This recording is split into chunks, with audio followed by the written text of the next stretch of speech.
All right, we got the NFL Week 2 spreads. Before I say anything, I hope you guys took those Week 1 picks.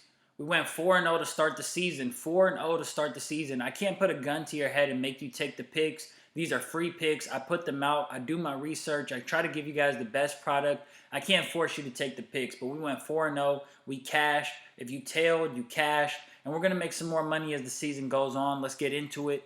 We got Thursday Night Football, the Los Angeles Chargers at the Kansas City Chiefs. The Los Angeles Chargers are plus 4.5. This is a game I wouldn't touch because the Kansas City Chiefs look like they're out for revenge right now. They look like they're on one right now. I wouldn't want to get in front of them. But the Los Angeles Chargers are a really good team. The Chargers, they got weapons on both sides of the football. And they're getting 4.5 points. It's Justin Herbert. And the Chargers, the Chargers have played the Chiefs pretty well since Justin Herbert has been in Los Angeles. They played them pretty well. So if I had to, I guess I would go Chargers with the points just because I'm taking the team with the points in this type of matchup. They usually swing back and forth, though, and the Chiefs won the last one, so maybe the Chargers get them here. I'm not too sure. Chargers plus 4.5, I guess. Moving on, we got the Carolina Panthers plus 2.5 at the New York Giants. I like the New York Giants in this spot. I don't love them. I might go back to this game and look at it some more. But just at face value, I think both these quarterbacks are kind of mediocre.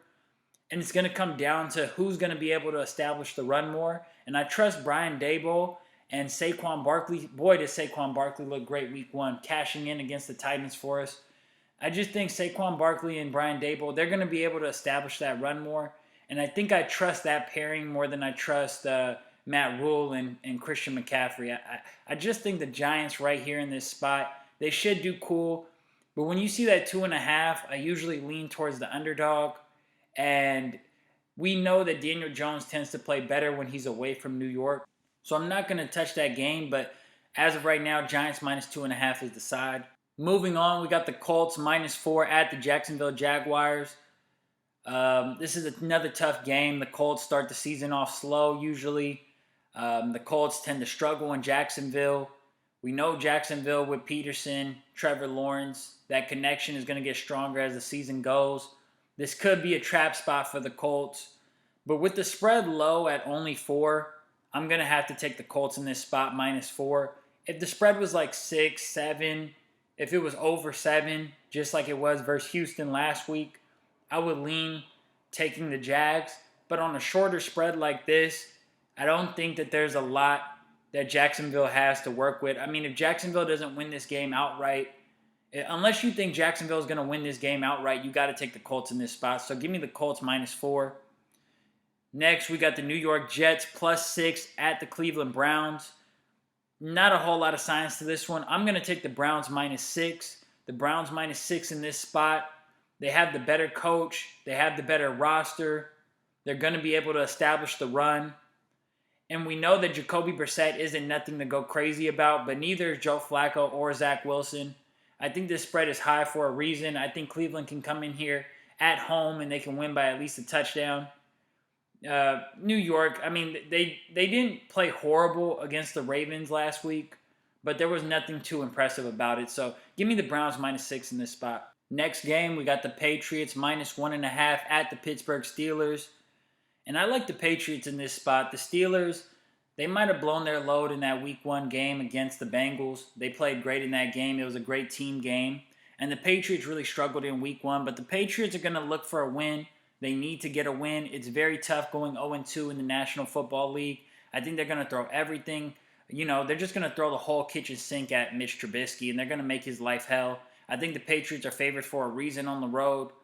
I think that with no TJ Watt, and it's just going to be tough for the Steelers to do this right here. It's going to be a low-scoring game. I wouldn't be shocked if the Steelers won. But Mitch Trubisky versus Belichick. Belichick has owned Mike Tomlin. I think he has a career like 9-3, 9-4 record against Tomlin. So I like the Patriots in this spot, bouncing back, settling everything down and just getting a win versus a Steelers team that won't have their best player.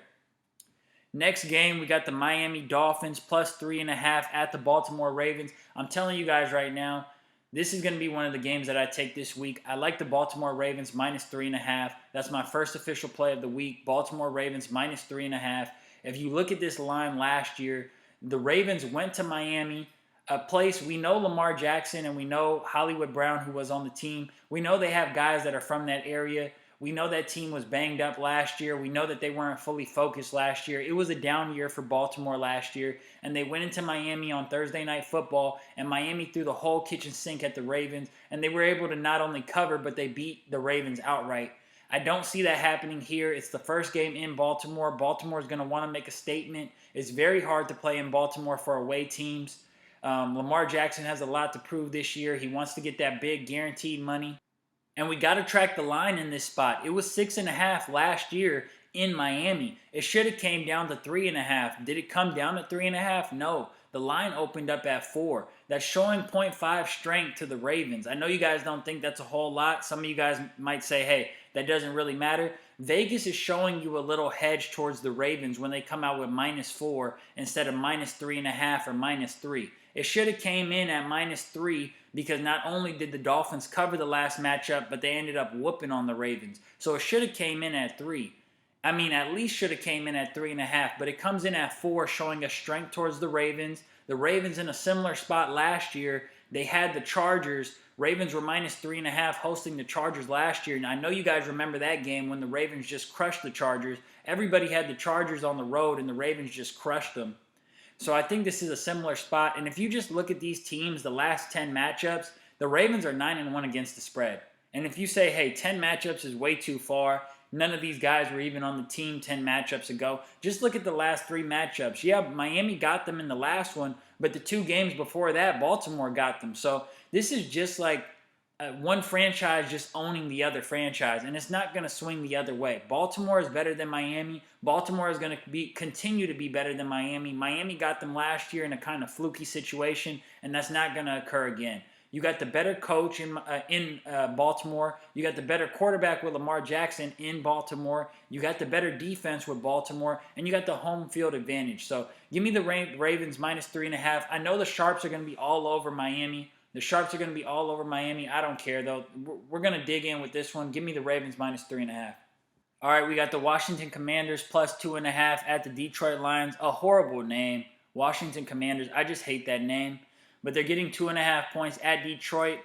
Short line. I kind of lean Washington. I want to get Detroit. Detroit's another team like the Giants, like Carolina. I like getting those type of teams.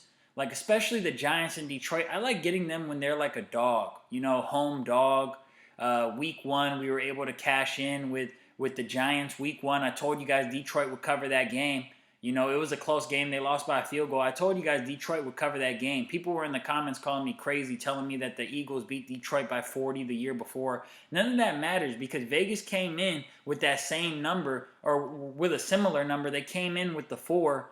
It was showing that it wasn't going to be a big blowout like you guys were saying it was going to be. It was going to be a tighter game. So we got Washington here, +2.5 at Detroit.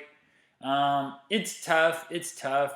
I guess, like I said, the lean would be Washington, but I don't really want to bet against this Detroit team right now. Detroit's one of these teams that we're going to make money with this season. So I would leave this game alone, but lean Washington. Next game, we got the Tampa Bay Buccaneers -3 at the New Orleans Saints. I feel like everybody is going to take the Saints, and it makes me want to take the Bucs. But I'm having a hard time taking the Bucs when I look at their O-line, when I look at how Brady struggled against the Saints. I feel like it would be very ignorant to take the Bucs right now and all the drama that they have going on against the Saints. I feel like it would be very ignorant to take the Bucs right now versus the Saints, but I'm going to do it anyway. I'll take Brady, short line, -3 at New Orleans. This isn't a game that I'm actually going to touch. I wouldn't bet this game. I think you just sit back and you study this game. You sit back and you see, hey, can Brady get his revenge on Dennis Allen, or is the New Orleans Saints just a team that owns Brady? We got to wait and see. I didn't like what I saw from the Saints in Week 1 versus the Falcons. So I would just stay away from this game. But I guess at -3, I really wouldn't touch this game. I'm just going to say that. It's a nasty game. Gun to my head, though. Tampa Bay, but really nasty game. Moving on, we got the Atlanta Falcons +10.5 at the Rams. This is my second official play of the week. I like the Rams. -10.5. They're going to come back. They've had a long time since that Thursday night game, since that season opener that was just horrendous. They've had a long time to sit in it, to sulk it, to watch the film, to bounce back and come up with creative ways to get the ball out of Stafford's hands faster because this O-line is horrible. They're going to do just that against the Falcons. The Saints, when they opened up the playbook in the second half and they let Winston sling it, the Saints were able to get whatever they want against the Falcons. The Falcons looked good at home, but that was as a home dog. Now they're going to be on the road. I don't expect this bad of a team to compete on the road. The Rams made a killing last year just beating teams that they should have beat. They killed Jacksonville when they were supposed to. They killed the Texans when they were supposed to. They killed the Bears when they were supposed to. If you give a big spread to the Rams took care of business last year. When they had a big spread against one of these shitty teams, they took care of business. I expect the same here. They're not going to go down 0-2. They can't afford it. They're going to throw everything at the Falcons. They're going to take care of business. And I like the Rams in this spot, man. The Rams are going to win this game 100%. So the big spread doesn't really spook me too much. If we could get -10, that would be amazing. But if it's -10.5 and up, as long as it's under 14, as long as it's under 13.5, give me the Rams in this spot, man. The Rams are going to smack them down. So far, I got the Ravens -3.5, and I got the Rams -10.5. Moving on, we got the Seattle Seahawks +10 at the San Francisco 49ers. Seahawks getting that 10 points on the road. It's hard for me to take Trey Lance right now. It's just hard for me to take Trey Lance. And maybe he bounces back and Shanahan just has a great game plan and they take care of business. It's hard to also take the Seahawks on the road, but Geno Smith is a game where Geno Smith competes, and Geno Smith tends to cover when you give him a big spread like this. I told you guys that the Seahawks were going to cover against the Broncos, and I think when you give Geno Smith 10 points to work with, when you give Pete Carroll, who has had success against the Niners, when you give him 10 points to work with versus really a rookie quarterback. They're calling him a second-year quarterback, but he's really a rookie quarterback in Trey Lance. I think there should be enough wiggle room for Seattle to work with. I'm not saying Seattle's going to win the game. Seattle might not even cover this spread. They might get dogged. But this should be enough for Seattle to work with. If I had to pick, give me Seattle +10. Next up, we got the Bengals -8 at the Dallas Cowboys. No Dak Prescott. Look, I wasn't impressed with what I saw from the Bengals in week 1. They should have won that game. They were just being very sloppy. Their O-line wasn't as good as it was advertised to be. And the Dallas Cowboys with no Dak Prescott, Cooper Rush coming in. People say, oh, that's an automatic play on the Dallas Cowboys. An automatic play on the Bengals against the Cowboys. But if you remember last year, the Dallas Cowboys with Cooper Rush covered against the Vikings in Minnesota. I believe that game was in Minnesota and Cooper Rush covered that. So it's not like weird stuff in the NFL happens once a player gets hurt. Once you lose the quarterback, the team that lost the quarterback plays harder because they know they got to make up for the loss. And the team that's going against them lightens up because they think that it's easy work and they could win without really putting in a lot of effort. So this spread is just way too high. It's a nasty game. If you want to just take the Bengals because you think it's easy work, you could go ahead and do that. This isn't what I do. I'm not touching a game like this. I'm not even really going to give it too much mind, a game like this. It's just, I've seen weird stuff happen with games like this. I'm not touching -8 with the Bengals. I almost took the Bengals when they were +2 when I saw that Dak's thumb was bothering him before Dak even came out, or before they ruled that Dak was going to be injured and need surgery and this, and that. I was going to take the Bengals. But once the spread, I was a little too hesitant. And once the spread jumped up to 8, I said, nah, I'm good. So I can't touch this game. This is a tricky game. But a lot of you guys are going to end up taking the Bengals just because you assume that it's easy work. And I wish the best for you guys. We got the Houston Texans +10 at the Denver Broncos. Texans on the road. The Texans competed really hard against the Colts. But once again, that's a weak team at home. When you take that team on the road, it's a little different. Denver in a bounce-back spot. They can't afford to go down 0-2. They're going to do everything that they can to try to win that game. And let's admit it. Let's face it. Russell Wilson, he was very jittery versus the Seahawks. Coming back to Seattle, he was very jittery. Against the Houston Texans, things should be a lot easier for him. But Lovie Smith has these Texans fighting. I think this spread is pretty tight. I don't see it going much higher or lower than it is right now. I could see the Broncos. This isn't a cop-out, but I could see the Broncos winning by 7. I could see the Broncos winning by 14. This spread feels right. It feels right at about 10. And, I wouldn't touch this game, but getting a whole 10 points and not being too impressed with what I saw from Denver, I guess I would go Houston, but I really wouldn't touch this game. Next up, we got the Arizona Cardinals +6 at the Las Vegas Raiders. Cardinals is a big dog here. The spread was initially, it was like 3. I think the spread was like 3 at one point. It might have even been like 2.5 or 3.5. It was somewhere in that range. But, the wise guys, the Sharps came in after the Chiefs pounded the Cardinals. They came in and they pounded the Raiders. And, the wise guys just went heavy on the Raiders, brought this number all the way up. This number has been going back and forth from 5.5 to 6. It's hovering around that mark right now. And I would take the Cardinals in this spot, but I wouldn't touch this game. I wouldn't touch this game because this is two teams that I feel like are a little confused right now. These are two teams that still have to kind of figure out their identity. Two teams with coaches that aren't doing the best job, in my opinion. I think McDaniels is a little overhyped right now. I don't think McDaniels has this team quite where it should be. And I just can't take the Raiders as a -6 right now versus anybody. And I can't take the Cardinals as a favorite versus anybody. But the Cardinals at +6, it gives you something to work with. And I probably will go Arizona in this spot if I have to pick. I'm not touching this game, but if I have to pick, give me the Cardinals +6. Just because that's a lot of points for two teams that I don't really have high regard for right now.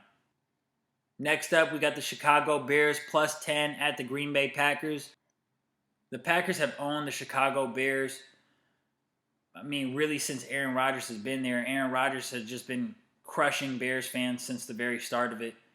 And getting 10 points on the road, you feel like it's something to work with, especially after seeing them versus the Niners. But we know Aaron Rodgers owns these guys, so it's a hard spot. And if I had to pick, this is a nasty game, Sunday Night Football, very nasty game. But if I had to pick, I guess I'd take Green Bay. If I had to pick, I guess I'd take Green Bay. It's really tough for me. But if I had to pick, I guess I'd take Green Bay. Green Bay got stomped out by the Saints in Week 1 last year. And then in Week 2, they started off slow in the first half versus Detroit. But they destroyed Detroit in the second half, and they ended up covering a big spread versus Detroit Week 2. So I can see the same thing happening here. Get crushed by the Vikings Week 1, and then Week 2.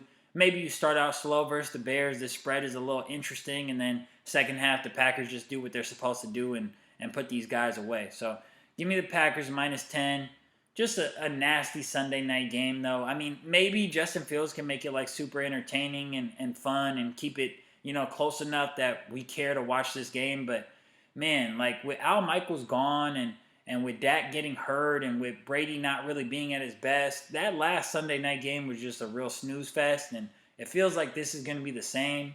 And just to have back-to-back Sunday night games that are snooze fest to start the season just really sucks. But I don't know. Maybe Justin Fields and the Bears come out with some energy. All right, last two games of the week, Monday Night Football. 2 Monday night games this week. We got the Tennessee Titans at the Buffalo Bills. Titans getting 10 points. The spread was at 7. After the Titans lost to the Giants at home, the spread just jumped up. Everybody hammered the Bills. Spread jumped from 7.5 up to 10. I like the Titans in this spot. I'm not getting in front of the Bills right now. I need to see the Bills die first. I need to see the Bills lose a game first before I jump in front of them. So I'm not touching this game. But +10 for a team in the Titans that I'm really not on the Titans this year. I really don't like them this year. But still, 10 points for a Titans team, 10 points for a Vrabel team, it just feels like too much. The Titans have owned the Bills the past couple seasons. As underdogs, they won both games outright against this Bills team. Now, those games were in Tennessee. It's going to be different in Buffalo. It's going to be different with how, amped up the Bills are this year. The Bills just look like they want to crush everybody. Bills left a really good impression on us all with that Week 1 performance, but you can't let that get in your head too much. You got to look at it for what it is. It's a 10-point spread. And with Derrick Henry and with Mike Vrabel and with a defense that's okay. I mean, the defense is okay. The Giants were running the football on them, but the Bills aren't really going to run. I mean, Josh Allen's going to run, but the Bills aren't really going to run. I mean, 10 points, it just seems like an awfully lot. I could see the Bills winning this by 7, winning this by 8. 10 points, though. Lean Tennessee in this spot. Last game of the week, we got the Minnesota Vikings at the Philadelphia Eagles. Vikings are +2.5. And this is my third and final official play of the week. I like the Vikings +2.5 at the Eagles. I look at these teams and I say, hey, they're kind of similar in the power rankings, or however you want to list the best teams in the league. They're kind of in the same ballpark, but I think the Vikings might just have the coaching advantage. I know it's too early to say with Kevin O'Connell, but the Vikings just might have the coaching advantage. The Vikings, I love Jalen Hurts. He has all the intangibles, but the Vikings have the quarterback who can make more passes. He can make more throws when you need it most. The Vikings have the weapons, and the Vikings have a defense that I trust the Vikings. The Philadelphia Eagles run the football well, but I trust the Vikings to kind of keep that in check a little bit. They might not stop their run game completely, but they should be able to keep it in check just enough that Kirk Cousins and this offense can get going and take over this game and steal and lead Philadelphia with a W. You know, I would take the points just to be safe, the plus 2.5, but I like the Vikings to come into Philadelphia and win that game outright. With that 2.5 spread, we see that Vegas won't even give Philadelphia a full 3 points. They got it at 2.5. It's showing some love to Minnesota, showing some favoritism over to Minnesota, that Minnesota might just be the better team between the two. And Nick Sirianni as a head coach doesn't really impress me too much. Jalen Hurts, like I said, he has all the intangibles and he can run the football, but as a passer, as a thrower of the football, in a game that gets a little tighter, I don't know if he's necessarily going to be able to keep up with this offense, because this offense looks very dynamic. And I think the Vikings, before the season goes on and they end up winning like too many games and end up being a team that like we have to worry like, hey, are we getting taxed or overpriced for taking the Vikings? Before it gets to that, we can still eat with the Vikings. We didn't eat in week 1 with them. A lot of people did. If you ate in week 1, congrats for eating with the Vikings. But if we didn't eat in week 1 with the Vikings, we have a chance to eat in week 2 with the Vikings. I would take the Vikings here in this spot. Vikings to win and cover. So once again, I got the Vikings plus 2.5 at the Eagles. I got the Ravens hosting the Dolphins. Ravens minus 3.5. And I got the Rams hosting the Falcons. Right now it's at Rams minus 10.5. Those are my 3 plays for right now. Keep up with me on Twitter and Instagram. If I put up more plays, I might do another video and come out with more official plays. I might put out a video and update if anything weird comes up. I'll probably lock in these plays officially because the spreads don't really bother me on any of these games too much. I'll probably end up locking in on these plays in the next day or two. Once again, check out my Twitter and Instagram. The link's going to be down below. And just eat with us. Follow the plays. Tail the plays. We went 4-0 last week. Free picks, guys. I'm just trying to put out the best product out there. We had a lot of people calling me crazy, saying that I value the point system too much, that I just take the underdogs, and that I just I'm getting caught up in this and that. Hey, we went 4-0 last week, and I think out of 16 games, we got at least 12 or 13 right on the spread video. So.